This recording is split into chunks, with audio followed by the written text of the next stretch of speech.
ग्रामपंचायतीत पाहिजेच. जुनी मंडळी म्हणते त्यांना जमन का? तुम्ही काय सोन्याचा धोर काढला तर ते काढायचे. आणि आज दिवस भपकेचे नाहीत, आज दिवस बोलण्याचे नाहीत, आज दिवस कृतीचे आहेत. तरुण पोरांना तुम्ही प्रत्येक क्षेत्रात डावालीत जाऊ नका, ते कधीतरी चांगलं काम करतातच. तुमचं काय मत आहे? फक्त आपण त्यांना करून आपण त्यांना करून घेत नाही, नाही तर केल्याशिवाय. आज मोठमोठ्या कार्यक्रमांमध्ये रक्तदान आहे, पोरच करतात. गावातली शिबिर आहेत, पोरच करतात. गावातल्या जत्रा पोरच करतात. गावातले सप्ते पोरच करतात. पोरांमुळे ही मजा आहे. पण ते आपल्याकडे काय झालंय, भपका झालाय. भपका कसा झालाय पहा. काल्याच्या दिवशी सगळ्यात मोठा आनंद ह्या बायांना असतो.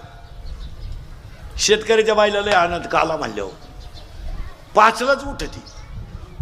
आंघोळ, शिळीचं पाईन, बकऱ्याचं पाईन, नाथाचं पाईन, दप्तराचं पाईन, 2-4 भाकरी टाकीन, कालवण झाकून ठेवीन, कालवण करीन, झाकून ठेवीन, शिळीला बादलीभर पाणी ठेवीन आणि चारा ठेवीन. पाणी पे बाई, चारा काय मी कवा येते कधी नाही याची गॅरंटी नाही.